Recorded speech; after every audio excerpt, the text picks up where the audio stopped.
Saludos. ¿Desde qué parte del mundo nos ves? Cuéntanoslo en los comentarios, nos encantará saberlo. Además, puedes apoyarnos gratuitamente dando me gusta y suscribiéndote al canal. Imagina un trono, el más antiguo del mundo, forjado en mitos y bañado en oro, el trono del crisantemo. Pero, ¿y si te dijera que su historia más fascinante no fue escrita por emperadores, sino por las mujeres que, contra toda ley y tradición, se atrevieron a ocuparlo? Esta es la crónica oculta de las emperatrices de Japón, gobernantes, estrategas y, a menudo, prisioneras de un linaje divino. Un viaje al corazón de un imperio donde el poder femenino fue tanto la salvación como la mayor de las prohibiciones. En los albores de la historia japonesa, cuando la crónica se entrelaza con el mito, surge una figura envuelta en misterio y poder espiritual. Himiko. No es mencionada en los registros nativos de Japón, sino en las crónicas chinas del siglo III, que la describen como la reina chamán del país de Yamatai. Antes de su ascenso, la tierra estaba sumida en más de 70 años de guerra y caos entre reinos tribales. Fue entonces cuando los líderes, desesperados por la paz, acordaron unificar su lealtad bajo una soberana. Himiko, una mujer soltera que había dedicado su vida a la magia y la hechicería, fue la elegida. Su autoridad no emanaba de la fuerza militar, sino de su conexión con los dioses. Se decía que vivía enclaustrada en un palacio fuertemente custodiado, atendida por 1000 mujeres y un único hombre que le servía de intermediario con el mundo exterior.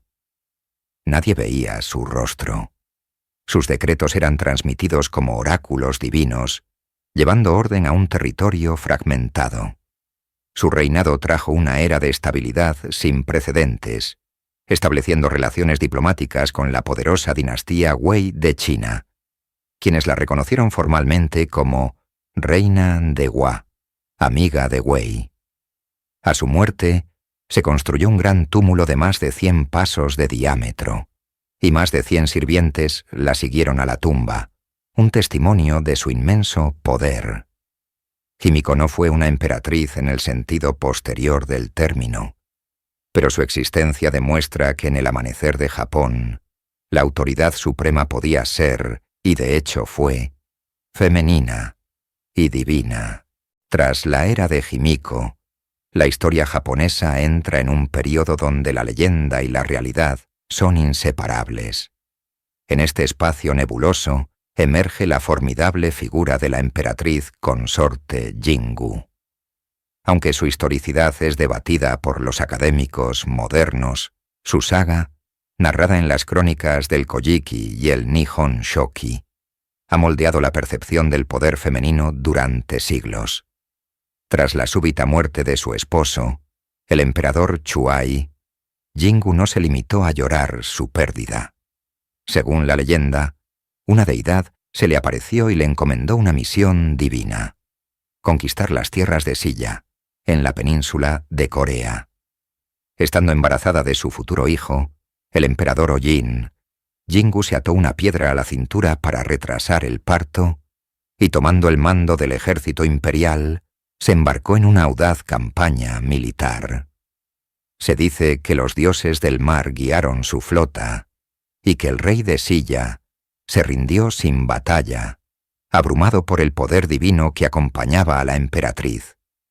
Al regresar victoriosa a Japón, dio a luz a su hijo y asumió una regencia que, según los textos, duró casi 70 años. Durante este tiempo, gobernó con sabiduría y firmeza, consolidando el poder del clan Yamato y estableciendo una era de prosperidad. Aunque probablemente sea una figura compuesta, creada para legitimar linajes y justificar la influencia japonesa en el continente, el arquetipo de Jingu, como la emperatriz guerrera, estratega y madre divina, se convirtió en un pilar fundamental en el imaginario colectivo del poder imperial japonés. Salimos de la niebla del mito para entrar en los anales de la historia con la emperatriz Suiko, la primera mujer en ostentar el título de Tenno, o monarca celestial. Su ascenso al trono del Crisantemo en el año 593 no fue una casualidad, sino una calculada maniobra política en una era de intensas luchas de poder entre clanes. Tras el asesinato del emperador Sushun, el poderoso clan Soga, al que ella pertenecía por parte de madre, la entronizó como una figura de compromiso para evitar una guerra civil. Sin embargo, Suiko demostró ser mucho más que una marioneta. Durante sus 35 años de reinado, gobernó con una astucia y una visión extraordinarias, apoyándose en dos de las mentes más brillantes de su tiempo: su sobrino, el príncipe regente Shotoku, y el líder de su clan, Soga no Umako. Juntos, formaron un triunvirato que transformó radicalmente a Japón. Suiko fue una devota patrocinadora del budismo, elevándolo de una fe extranjera a una religión de Estado. Bajo su mandato, se construyeron templos magníficos como el de Horyūji y se promovió activamente el arte y la cultura budista. Fue durante su era que se redactó la Constitución de los 17 artículos, un código moral y político de inspiración budista y confuciana que buscaba centralizar el poder imperial y establecer una burocracia eficiente. Además, reanudó las misiones diplomáticas a la China de la dinastía Sui, abriendo Japón a un torrente de conocimiento, tecnología y sistemas de gobierno. Suiko no solo estabilizó un reino al borde del colapso, sino que sentó las bases culturales y políticas del Japón clásico. La historia del trono del Crisantemo presenta un caso único. Una mujer que reinó en dos ocasiones distintas, bajo dos nombres diferentes, presidiendo una de las transformaciones más violentas y decisivas de Japón. Primero ascendió como emperatriz Kogyoku en 642. Su corte estaba dominada por la arrogancia del clan Soga, cuyo poder había crecido desmesuradamente. La tensión alcanzó un punto de quiebre en el año 645, cuando Kogyoku se convirtió en testigo presencial de un brutal golpe de Estado. Durante una ceremonia en su presencia, su propio hijo, el príncipe Naka no Oe, y su aliado Nakatomi no Kamatari, asesinaron a Soga no Iruka, el líder del clan. El shock de presenciar este acto sangriento en su propio palacio la llevó a abdicar el trono en favor de su hermano, el emperador Kotoku. Este evento, conocido como el incidente Ishii, dio inicio a la trascendental Reforma Taika, un conjunto de edictos que buscaban centralizar el poder en el emperador y desmantelar el antiguo sistema de clanes. Sin embargo, la historia de esta emperatriz no había terminado. Tras la muerte del emperador Kotoku, en 654, y ante una crisis de sucesión, fue llamada de nuevo al deber. A los 61 años, ascendió al trono por segunda vez, ahora bajo el nombre de emperatriz Saimei. Su segundo reinado se centró en apoyar las reformas de su hijo y en ambiciosos proyectos de obras públicas, así como en campañas militares en la península coreana. Su doble reinado, marcado por la tragedia y el deber, sirvió como un puente crucial entre el antiguo Japón de clanes y el nuevo Estado imperial centralizado. Tras la muerte de su esposo, el emperador Tenmu, en el 686, el poder no pasó a un heredero masculino, sino a la voluntad de hierro de su consorte. La emperatriz Hito no fue una simple viuda. Fue la continuadora de un proyecto de nación. Inicialmente actuando como regente, su agudeza política y su determinación pronto se hicieron evidentes. Cuando su joven hijastro y heredero murió, Hito no dudó en tomar el control directo, ascendiendo al trono del Crisantemo en el 690, no como un reemplazo temporal, sino como la soberana indiscutible de Japón. Su reinado fue una era de consolidación y orden. Fue bajo su autoridad que se completó y promulgó el Código Asuka Kiyomihara, un conjunto de leyes que sentó las bases del sistema legal y administrativo del Estado japonés centralizado, conocido como el sistema Ritsuryo. Hito entendía que el poder necesitaba un símbolo visible, un centro neurálgico que reflejara la nueva era. Por ello, supervisó el diseño y la construcción de Fujiwara-kyo, la primera capital imperial a gran escala de Japón, diseñada meticulosamente con un plano de cuadrícula inspirado en las grandes capitales chinas. Este no era solo un cambio de ubicación, sino una declaración de intenciones. Japón era un imperio organizado y sofisticado. Demostrando una vez más su visión a largo plazo, Hito tomó una decisión estratégica sin precedentes. Abdicó en el 697 en favor de su nieto, Monmu. Sin embargo, su retirada no significó el fin de su poder. Como Daijō Tenno, o emperatriz retirada, continuó ejerciendo una inmensa influencia desde las sombras, asegurando que el legado de su esposo y la estabilidad de su linaje perduraran. Hito no solo gobernó, construyó el armazón del Estado japonés. La emperatriz Genmei ascendió al trono en el año 707, no por ambición personal, sino por un profundo sentido del deber. Tras la prematura muerte de su hijo, el emperador Monmu, su nieto y heredero, era apenas un niño. Para proteger el linaje y garantizar la estabilidad, Genmei, ya en sus 40s, aceptó la carga del poder, convirtiéndose en la guardiana del imperio. Su reinado, aunque relativamente breve, estaría marcado por decisiones monumentales que definirían a Japón por siglos. Su acto más audaz fue el traslado de la capital. La ciudad de Fujiwara-kyo, construida por Hito, ya se consideraba insuficiente para las crecientes ambiciones del imperio. En 710, Genmei ordenó el traslado a un nuevo y vasto emplazamiento, Heijō-kyo, la ciudad que hoy conocemos como Nara. Esta no fue una simple mudanza, sino una empresa colosal que movilizó a toda la nación y estableció un centro de poder, cultura y religión que florecería durante más de 7 décadas. Pero Genmei entendía que una nación no se construye solo con palacios, sino también con una economía y una identidad compartidas. En 708, ordenó la acuñación de la primera moneda oficial de Japón, la Wado Kaichin, un paso crucial para centralizar la economía y facilitar el comercio. Quizás su legado más perdurable fue cultural. Consciente de la necesidad de una narrativa que legitimara el poder imperial y unificara a su pueblo, encargó la compilación de la historia de la nación. El resultado, presentado a la corte en 712, fue el Kojiki, o Crónicas de Antiguos Sucesos, el libro más antiguo de la historia de Japón.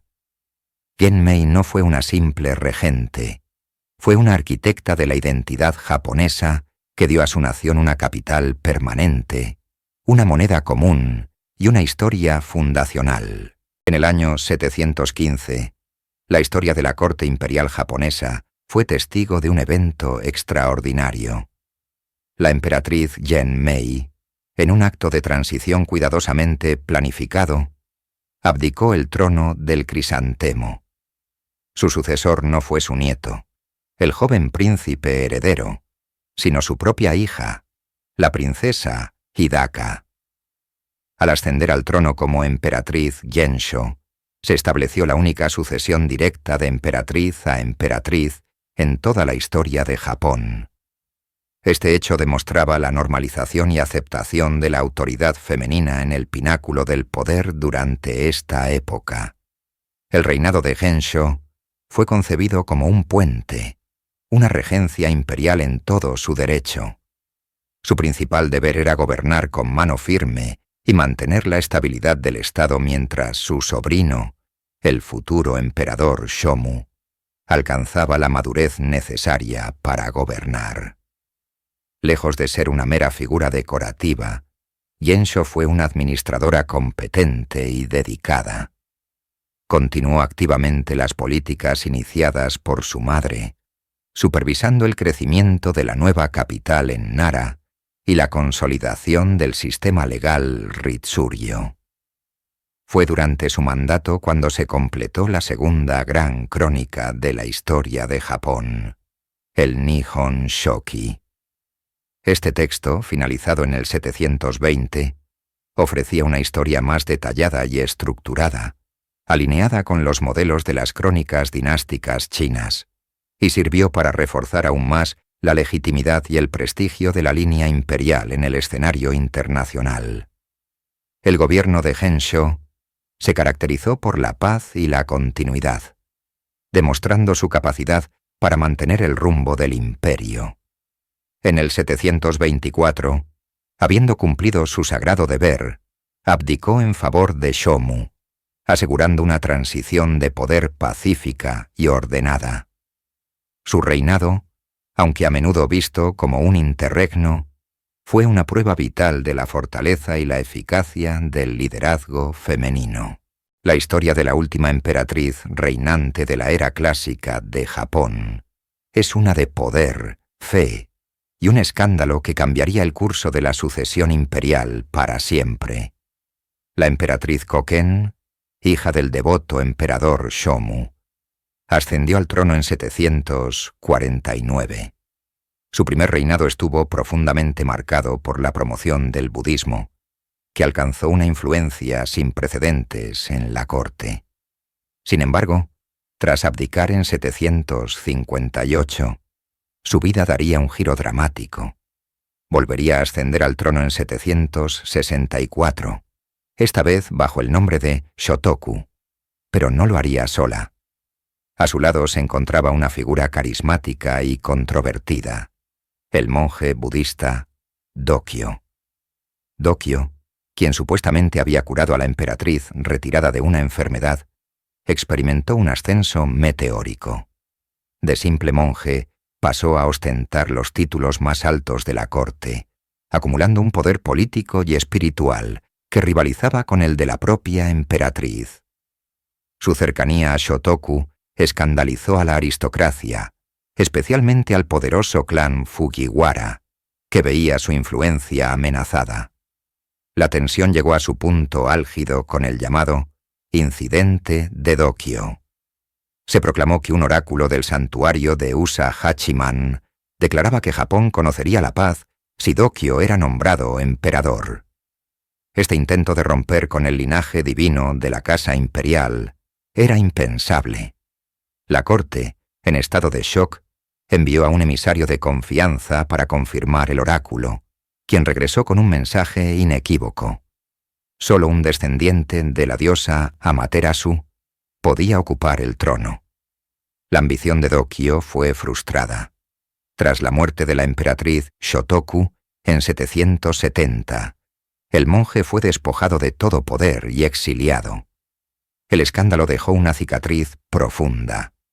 La élite política, argumentando que las mujeres eran susceptibles a la manipulación de clérigos ambiciosos, utilizó el incidente como pretexto para prohibir la ascensión femenina al trono, una prohibición que perduraría por casi 850 años. Tras el tumultuoso final del reinado de la emperatriz Shotoku en el año 770, una era de silencio descendió sobre el trono del crisantemo. Durante casi 850 años, ninguna mujer volvería a ostentar el título de emperatriz reinante. Este prolongado interregno no fue una coincidencia, sino el resultado de profundas transformaciones en la estructura de poder y la ideología de Japón. La influencia del clan Fujiwara, que consolidó su poder a través de matrimonios estratégicos con los emperadores, ya había sentado las bases para un control masculino de la línea de sucesión. Sin embargo, el cambio más drástico fue el ascenso de la clase samurái y el establecimiento del shogunato a finales del siglo XII. El poder real se desplazó de la corte imperial en Kioto a los gobiernos militares en Kamakura y más tarde en Edo. El emperador, aunque seguía siendo una figura divina y el origen de toda legitimidad, se convirtió en una autoridad principalmente simbólica y ceremonial. En este nuevo orden, la preservación de una línea de sangre patrilineal, clara e ininterrumpida, se volvió primordial para la corte, que buscaba mantener su relevancia y cohesión interna.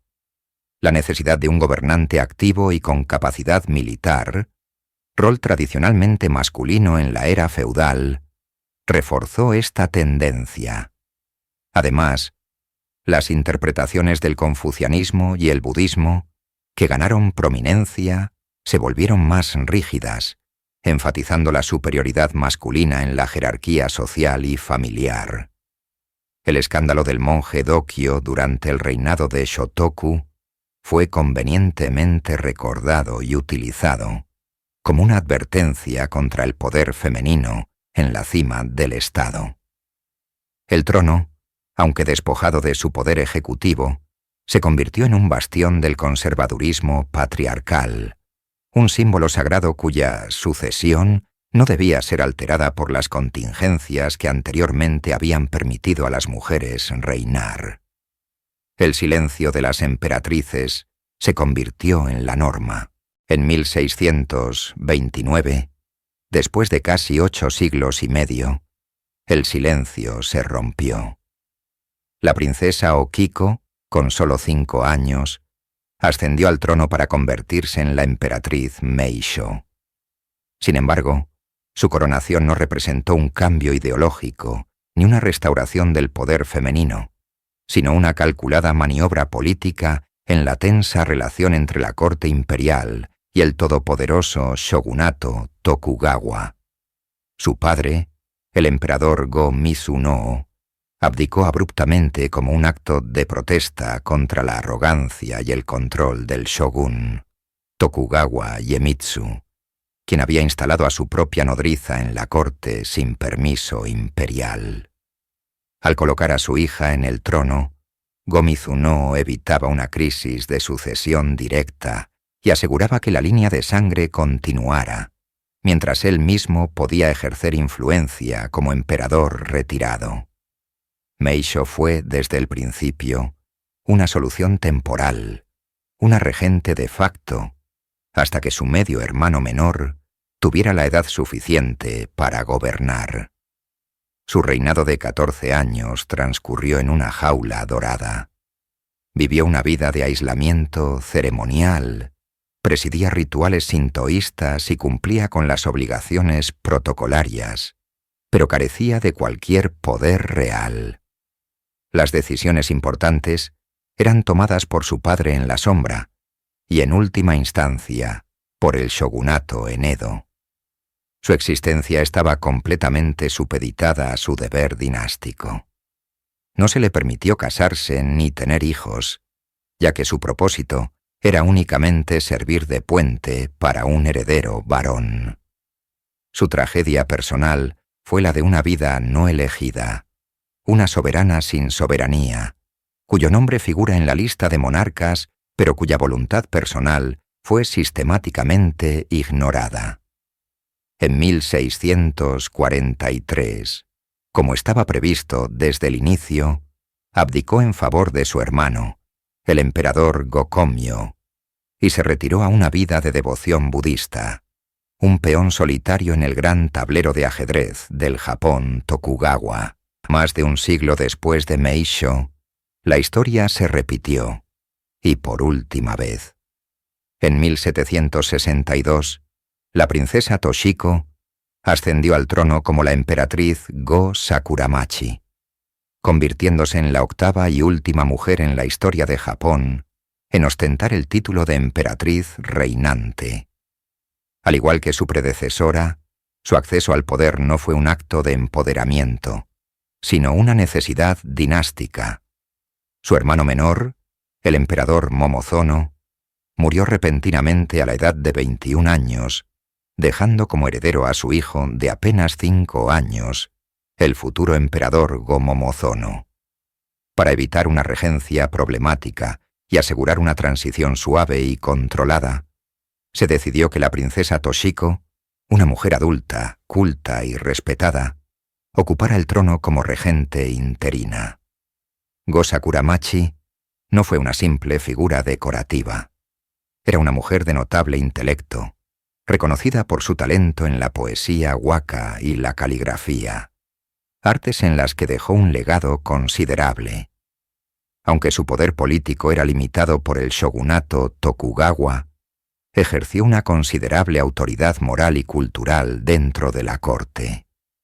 Su reinado de 8 años fue estable y se dedicó a mantener el decoro y las tradiciones imperiales mientras su sobrino se preparaba para gobernar. En 1771, cumpliendo con su deber, abdicó en favor de Go-Momozono una vez que éste alcanzó la mayoría de edad. Sin embargo, su influencia no terminó ahí. Cuando su sobrino también murió joven sin un heredero varón, Go Sakuramachi desempeñó un papel crucial en la selección y adopción de un sucesor de una rama colateral de la familia, asegurando la continuidad de la línea imperial. Su vida, como la de Meisho, estuvo marcada por el sacrificio personal. Nunca se casó. Pero su historia es la de una guardiana silenciosa y eficaz del trono, la última mujer que lo ocupó por derecho propio antes de que las puertas se cerraran para siempre. El final del shogunato Tokugawa en 1868 y la subsiguiente restauración Meiji marcaron el comienzo de una transformación radical en Japón. El país se lanzó a una modernización frenética, buscando igualar a las potencias occidentales en tecnología, industria y estructura política. En este torbellino de cambios, la figura del emperador fue elevada a un nuevo estatus, convirtiéndose en el centro sagrado e incuestionable de la nueva nación-estado. Para cimentar este nuevo orden, los arquitectos del Japón Meiji, liderados por figuras como Ito Hirobumi, buscaron crear un marco legal que eliminara cualquier ambigüedad en la sucesión imperial. Inspirándose en gran medida en el modelo constitucional prusiano, que enfatizaba una monarquía fuerte y una sucesión estrictamente patrilineal, decidieron codificar lo que se había convertido en una costumbre. El resultado fue la Ley de la Casa Imperial de 1889, promulgada junto con la Constitución Meiji. Su artículo 1 establecía de manera inequívoca: el trono imperial de Japón será sucedido por descendientes varones imperiales en la línea masculina de ascendencia imperial. Con esta simple frase, una práctica que había existido durante siglos, aunque de forma intermitente, fue borrada de la realidad legal. Las emperatrices reinantes como Suiko, Koken, Meisho y Go Sakuramachi fueron relegadas a excepciones históricas, anomalías de un pasado feudal que ya no tenían cabida en un imperio moderno. La decisión fue deliberada y multifacética.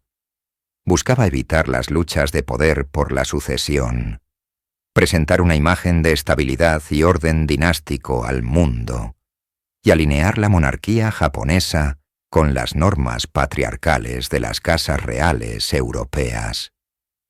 La ley de 1889 no fue solo una formalidad. Fue la construcción de un muro legal que cerraba definitivamente el trono del crisantemo a las mujeres, convirtiendo un precedente histórico en una imposibilidad jurídica. Con la restauración Meiji, Japón se abrió al mundo a una velocidad vertiginosa, y el papel de la consorte imperial debía cambiar con ello. La emperatriz Shoken, esposa del emperador Meiji, se convirtió en la arquitecta de este nuevo rol.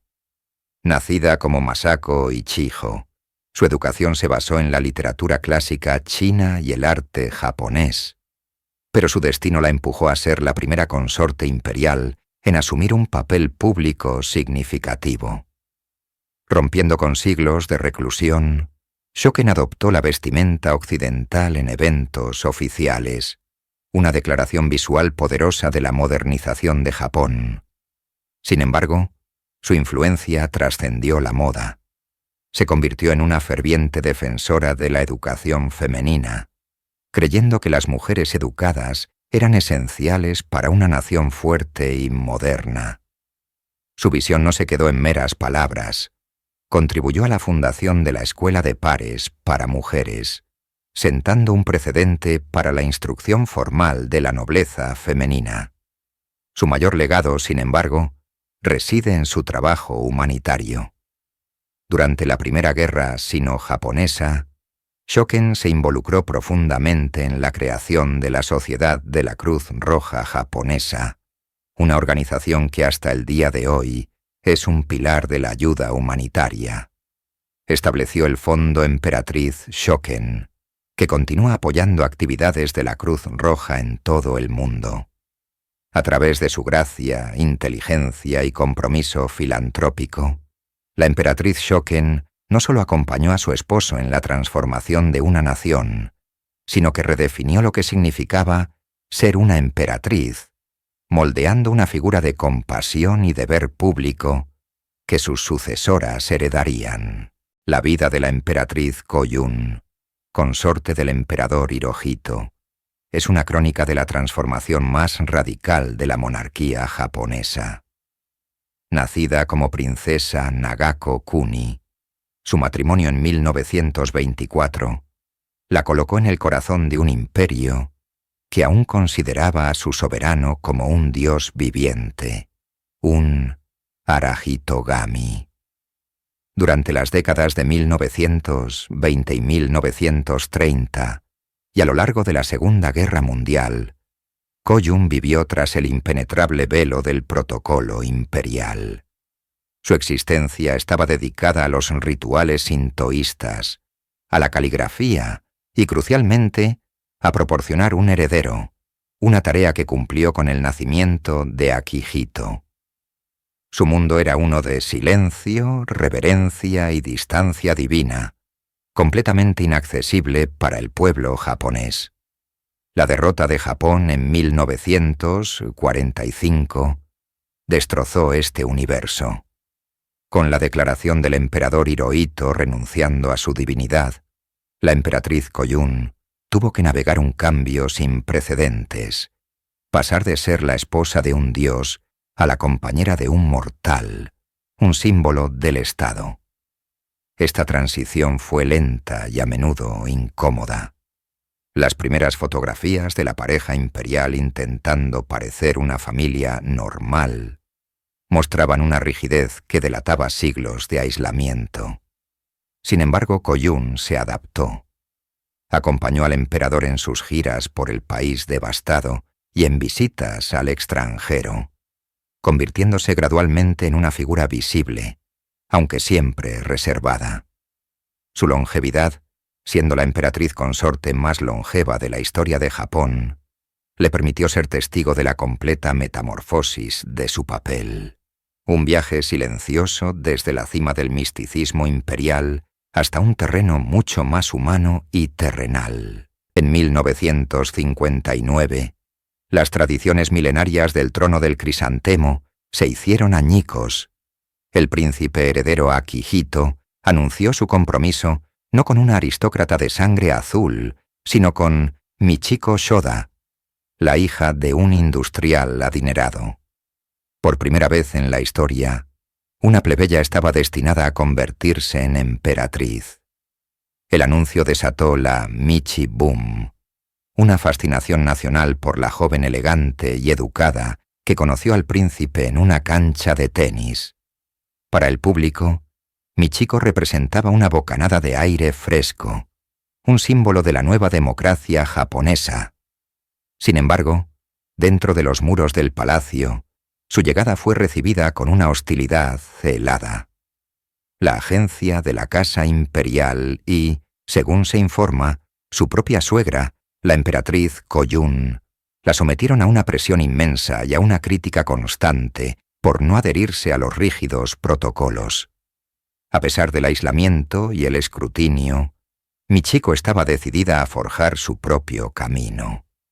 Desafió la tradición al insistir en criar a sus propios hijos, en lugar de entregarlos a las niñeras y chambelanes del palacio, como era costumbre. Llevó una libreta Naruchan para registrar el desarrollo de su hijo, un gesto maternal que resonó profundamente con las madres japonesas. Su gracia y estoicismo frente a la adversidad, que incluyó episodios de enfermedades inducidas por el estrés que la dejaron temporalmente sin voz, solo aumentaron la admiración del pueblo.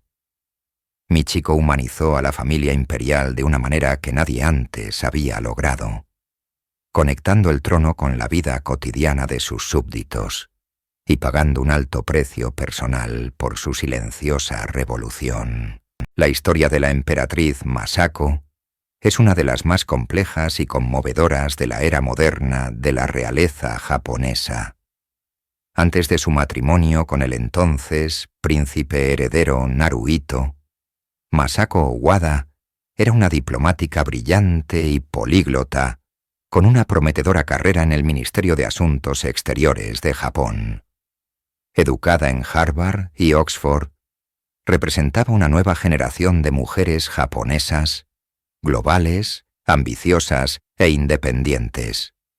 Su decisión de renunciar a su carrera en 1993 para entrar en la Casa Imperial fue vista por muchos como un sacrificio inmenso, pero también como una esperanza de que modernizaría la institución desde dentro. Sin embargo, la realidad del palacio demostró ser implacable. La abrumadora presión se centró casi exclusivamente en un único deber: producir un heredero varón para asegurar la línea de sucesión patrilineal. Años de intenso escrutinio mediático y la rigidez de la vida palaciega pasaron factura. Tras el nacimiento de su hija, la princesa Aiko, y un aborto espontáneo, Masako se retiró en gran medida de la vida pública, diagnosticada con un trastorno de adaptación, inducido por el estrés. Durante más de una década, la prensa la apodó la prisionera del crisantemo, una figura trágica cuya luz se había extinguido. Sin embargo, con la ascensión de su esposo al trono en 2019, comenzó un nuevo capítulo. Como emperatriz, Masako ha asumido sus deberes con una nueva confianza y serenidad, apareciendo en eventos estatales y visitas al extranjero. Su viaje, desde la promesa de una carrera global hasta el profundo aislamiento y su eventual resurgimiento, es un testimonio de la inmensa carga personal que impone el trono del crisantemo. La entrada de Masako Owada a la familia imperial en 1993 fue vista como un soplo de aire fresco y modernidad. Una brillante diplomática educada en Harvard y Oxford, que hablaba varios idiomas, renunció a una prometedora carrera para casarse con el príncipe heredero Naruhito. El pueblo japonés y el mundo esperaban que ella humanizara y modernizara la rígida institución.